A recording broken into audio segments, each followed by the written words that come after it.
Lakshmi rowdy నుండి తప్పించుకొని బాబుని బామ్మని తీసుకొని దూరంగా వెళ్ళిపోతుంది. మరోవైపు సహస్ర పాపను తీసుకొని ఇంటికి తిరిగి వచ్చేస్తుంది. అచ్చం లక్ష్మి పోలికలతో పాప పుట్టడంతో పాప చిన్ మీద కూడా లక్ష్మికి ఉన్నట్టుగానే పుట్టుమచ్చ ఉండడంతో అది చూసిన సహస్రకు అనుమానం కలుగుతూ ఉంటుంది. ఇక వెంటనే తన అనుమానం గురించి పద్మాక్షికి చెబుతూ, అమ్మ పాప ఏంటమ్మా అచ్చం లక్ష్మీ పోలికలతో ఉంది అని చెప్పి అడుగుతూ ఉంటే, ఇక అప్పుడు పద్మాక్షి, ఏంటే ఎందుకు లేనిపోని అనుమానాలన్నీ వ్యక్తం చేస్తావో, అయినా పాపను రహస్యంగా తీసుకొని వచ్చాను. నువ్వు ఆ విషయాల గురించి ఆలోచించి నీ మైండ్ పాడు చేసుకోవద్దు. అయినా ఇంత సంతోషంగా ఉన్న సమయంలో ఆ లక్ష్మి గురించి ఎందుకు తలుచుకుంటున్నావు? ఇక మీదటైనా ఆ లక్ష్మి గోల పక్కన పెట్టేసి విహారీతో నీ కూతురుతో సంతోషంగా ఉండు అని చెప్పి పద్మాక్షి మనసులో మాత్రం ఎట్టి పరిస్థితులను సహస్రకి ఈ బిడ్డ లక్ష్మి బిడ్డ అన్న విషయం తెలియకూడదు. తెలిస్తే అది లక్ష్మిని ద్వేషించినట్టుగానే పాపని కూడా ద్వేషిస్తుంది. అప్పుడు ఇంట్లో వాళ్ళందరికీ లేనిపోని అనుమానం కలుగుతుంది అని చెప్పి పద్మాక్షి, ఇప్పుడు ఆ లక్ష్మి చచ్చిపోయింది కాబట్టి దాని పీడ అయిపోయింది కాబట్టి సహస్రకు విహారికి మధ్య ఎవరు కూడా అడ్డురారు అని చెప్పి పద్మాక్షి అనుకుంటూ ఉంటుంది. మరోవైపు పాప ఇంటికి వచ్చేసినా కూడా విహారి మాత్రం లక్ష్మిని తలుచుకుంటూ బాధపడుతూ ఫుల్లుగా మందు తాగుతూ ఉంటాడు. ఇక అప్పుడే యమున విహారీ దగ్గరికి వస్తుంది. విహారీ, ఏంట్రా పాప గురించి ఏమాత్రం ఆలోచించకుండా ఇలా నువ్వు మందుకి బానిసయ్యి బాధపడడం ఏంటి అని చెప్పి, మన ఇంటికి ఒక కొత్త బంధం వచ్చింది, పాప గురించి ఆలోచించడం మొదలుపెట్రా అని చెప్పి యమున అంటూ ఉంటే, అమ్మ ప్లీజ్ దయచేసి బంధాల్లోకి నన్ను లాగొద్దమ్మా, బంధాల మీద నాకున్న నమ్మకం పోయింది ప్లీజ్ అంటూ విహారి అక్కడి నుండి వెళ్ళిపోతాడు. ఇక దాంతో యమున, భగవంతుడా ఏంటి భగవంతుడా ఇది, పాప పుట్టిన తర్వాత అయినా విహారిలో మార్పు వస్తుందేమో అనుకున్నాను, కానీ వాడిలో ఏ మార్పు లేదు, ఇంకా లక్ష్మిని తలుచుకొని బాధపడుతూనే ఉన్నాడు. మా ఇంటికి వచ్చిన పాపైనా విహారిలో మార్పు తీసుకొని రావాలని చెప్పి యమున దేవుణ్ణి వేడుకుంటూ ఉంటుంది. మరోవైపు లక్ష్మి బామ్మను బాబుని తీసుకొని దూరంగా ఒక చోటుకి వెళ్ళిపోతుంది. ఇక అక్కడ ఒక చిన్న ఇల్లు అద్దెకు తీసుకుంటుంది. బామ్మ రేపటి నుండి నేను పనులకు వెళ్తాను అని చెప్పి లక్ష్మి అంటూ ఉంటే, అమ్మా సిరి, బాలింతవి నువ్వు పనులకు వెళ్ళడం ఏంటమ్మా అని చెప్పి, బామ్మ నేనే వెళ్ళి ఏదో ఒక పని చేస్తాను, కొద్ది రోజుల పాటు నువ్వు ఇంటి పట్టునే ఉండి చంటి బిడ్డను చూసుకుంటూ ఉండని చెప్పి బామ్మ అంటూ ఉంటే, లేదు బామ్మ ఈ వయసులో మిమ్మల్ని కష్టపెట్టడం నాకు ఇష్టం లేదు, మరేం పర్వాలేదు, నేను బాగానే ఉన్నాను, రేపటి నుండి ఏదో ఒక పని చూసుకుంటాను, పని చూసుకుంటేనే కదా మనకు పూట గడిచేదని చెప్పి లక్ష్మి బాబుని తీసుకొని కూలి పనులకు వెళ్తూ ఉంటుంది. ఇక అలా రాత్రనక పగలనక బాబుని చూసుకుంటూ లక్ష్మి పనులు చేసుకుంటూ ఉంటుంది. మరోవైపు సహస్ర పాప ఏడుస్తూ ఉంటే ఏమాత్రం పట్టించుకోకుండా ఫోన్లో రీల్స్ చూసుకుంటూ ఎంజాయ్ చేస్తూ ఉంటుంది. ఇక అప్పుడే యమున అక్కడికి వస్తుంది. పాపను సహస్ర ఏమాత్రం పట్టించుకోకపోవడంతో పాప ఏడుస్తూ ఉండటంతో యమున పాపని ఎత్తుకొని సముదాయిస్తూ ఉంటుంది. సహస్ర సహస్ర అని చెప్పి యమున 2-3 సార్లు పిలిచినప్పటికీ సహస్ర మాత్రం ఏమీ పట్టనట్టుగా అలా ఫోన్లో లీనమైపోయి రీల్స్ చూసుకుంటూ నవ్వుకుంటూ ఉంటే, ఇక అప్పుడే అక్కడికి పద్మాక్షి కూడా వస్తుంది. యమున సహస్ర మీద మండిపడుతూ, సహస్ర అసలు ఏం చేస్తున్నావు నువ్వు? ఇక్కడ పాప పాల కోసం ఏడుస్తూ ఉంటే ఏమాత్రం పట్టించుకోకుండా అలా ఫోన్ చూస్తూ కూర్చున్నావేంటి? అసలు నీ ప్రవర్తన చూస్తూ ఉంటే ఈ పాప నిజంగా నీకు పుట్టిన పాపేనా అని అనుమానం కలుగుతుంది అని చెప్పి యమున అంటూ ఉంటుంది.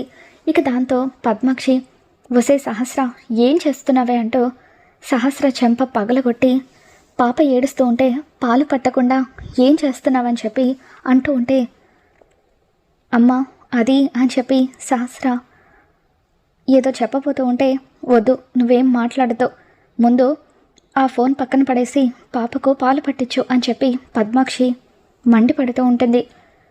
యమున, అది మొదటిసారి తల్లైంది కదా, దానికి ఇవన్నీ కూడా తెలీదు.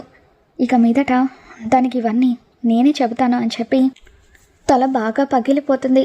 వెళ్ళి కాస్త కాఫీ తీసుకురావా అంటూ యమునని పద్మాక్షి అక్కడి నుండి పంపించేస్తుంది.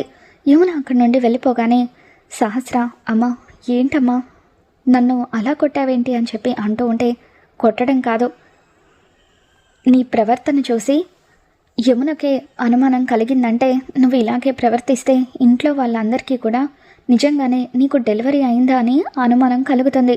అందుకే వాళ్ళందరికీ డౌట్ రాకుండా నేనే నీ మీద చేయి చేసుకున్నాను. చూడు, ఎంతో కష్టపడి ఈ బిడ్డని నీ దగ్గరికి చేర్చాను. ఇప్పటి నుండి పాపను జాగ్రత్తగా పెంచి పెద్ద చేసే బాధ్యత నీది. ఈ బిడ్డకు నువ్వు కన్న తల్లివి కాదన్న నిజం నీకు నాకు మాత్రమే తెలుసు.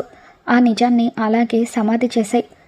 ఎట్టి పరిస్థితులను ఎవరికి అనుమానం రానివ్వకు అంటూ పద్మాక్షి, ఇదిగో ముందు ఈ డబ్బా పాలు పట్టంటూ పాపకి డబ్బా పాలు తాగించమని సహస్రకు చెబుతూ ఉంటుంది.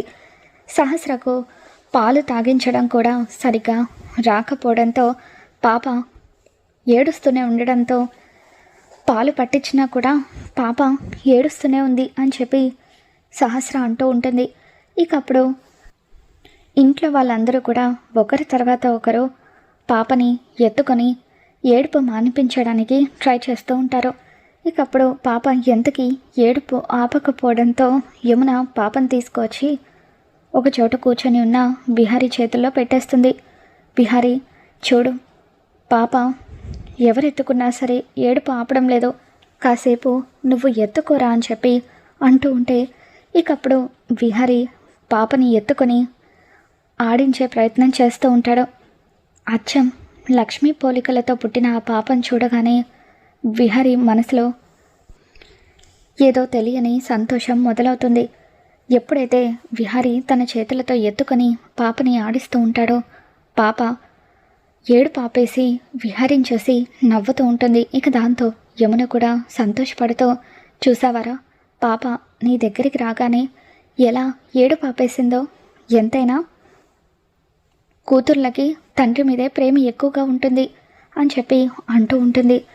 ఇక దాంతో ఇదంతా చూస్తున్న సహస్ర షాక్ అవుతూ, అమ్మా ఎవరికో పుట్టిన బిడ్డ ఇలా బావ ఎత్తుకుంటే ఏడు పాపడం ఏంటమ్మా అని చెప్పి అంటూ ఉంటే పద్మాక్షి మనసులో, ఎవరికో పుట్టిన బిడ్డ కాదే, అది స్వయాన విహారీ రక్తం పంచుకొని పుట్టిన బిడ్డ, అందుకే అలా విహారీ ఎత్తుకోగానే అది ఏడు పాపేసింది అని చెప్పి అనుకుంటూ ఉంటుంది. ఇక అలా అప్పటి నుండి పాపతో విహారీకి ఒక అనుబంధం ఏర్పడుతుంది. సహస్రని దూరం పెట్టినప్పటికీ, సహస్రని అసహించుకున్నప్పటికీ పాపని మాత్రం విహారీ దగ్గరికి తీసుకొని తనని ఎంతో ప్రేమగా చూసుకుంటూ ఉంటాడు. అలా విహారీలో మార్పు మొదలవ్వడంతో యమున చాలా సంతోషపడుతుంది. భగవంతుడా, మొత్తానికి నేను అనుకున్నది జరుగుతుంది. బిడ్డ వల్ల విహారీలో మార్పు రావాలని కోరుకున్నాను. నేను కోరుకున్నట్టుగానే విహారీ కొద్ది కొద్దిగా మారుతున్నాడు, బాధ నుండి బయటపడుతున్నాడు అని చెప్పి యమున అనుకుంటూ ఉంటుంది. 21వ రోజు పాపకి నామకరణం చేయాలని చెప్పి ఇంట్లో అందరూ కూడా గ్రాండ్గా ఫంక్షన్ని ఏర్పాటు చేస్తారు. ఇక అప్పుడు సహస్ర విహారీతో, బావా మన పాపకు నువ్వే పేరు పెట్టాలి అని చెప్పి అంటూ ఉంటే, అప్పుడు లక్ష్మి, పాప పేరు లక్ష్మి అని పెడదామని చెప్పి విహారీ అంటూ ఉంటాడు. సహస్రకు ఒళ్ళు మండిపోతూ ఉంటుంది. బావా, మనకు పుట్టిన పాపకు ఆ దరిద్రం పేరు పెట్టడం ఏంటి అని చెప్పి సహస్ర మండిపడుతూ ఉంటే, చూడు సహస్ర, ఇంకొకసారి లక్ష్మిని దరిద్రం అన్నావంటే ఊరుకునేదే లేదు. అయినా నువ్వే కదా పేరు పెట్టమని అడిగావు అని చెప్పి విహారీ సహస్ర మీద మండిపడుతూ ఉంటాడు. ఇప్పుడు నేను అనవసరంగా బావతో గొడవ పడడం వల్ల ఎటువంటి ఉపయోగం లేదు అనుకొని, సరే బావా నువ్వు చెబుతున్నావు కాబట్టి నేను కూడా లక్ష్మి అని పేరు పెట్టడానికి ఒప్పుకుంటున్నాను. కానీ ఆ పేరుతో పాపని ఎవరు కూడా పిలవకూడదు, లక్కీ అని మాత్రమే పిలవాలి అని చెప్పి కండిషన్ పెడుతుంది. ఇక అలా పాప పేరు లక్కీ అని నామకరణం చేస్తారు. మరోవైపు లక్ష్మి బాబు పేరుకి విహారీ పేరు కలిసి వచ్చేలాగా విరాట్ అని నామకరణం చేస్తుంది. ముద్దుగా కన్నయ్య అని బాబుని పిలుచుకుంటూ ఉంటుంది. అలా 5 ఏళ్ళు గడిచిపోతాయి. బాబుని తీసుకొని లక్ష్మి కూడా సిటీకి వచ్చేస్తుంది. ఎలాగైనా సరే విహారీ గారు ఇంట్లో వాళ్ళందరూ ఎలా ఉన్నారో తెలుసుకోవాలి. బాబుకి ఇప్పుడు ఊహ వచ్చింది కాబట్టి మెల్లిగా బాబుని విహారీ గారి దగ్గరికి చేర్చాలని చెప్పి లక్ష్మి అనుకుంటుంది. బాబుని స్కూల్లో జాయిన్ చేయాల్సిన టైం వచ్చేస్తుంది. ఇక అప్పుడే విహారీ స్కూల్లో జాయిన్ చేయడం కోసమని చెప్పి పాపని తీసుకొని వస్తూ ఉంటే అదే స్కూల్లో పాపని కూడా జాయిన్ చేయడం కోసమని చెప్పి లక్ష్మి అదే స్కూల్కి వస్తుంది. అలా పాపతో విహారీ, బాబుతో లక్ష్మి ఇద్దరూ కూడా ఒకేసారి ఎదురు పడతారు. మరి రాబోతున్న ఎపిసోడ్లో ఏం జరగబోతుందో మళ్ళీ మన ఛానల్లో తెలుసుకుందాం. ఈ వీడియో మీకు నచ్చినట్లయితే తప్పకుండా లైక్ చేయండి.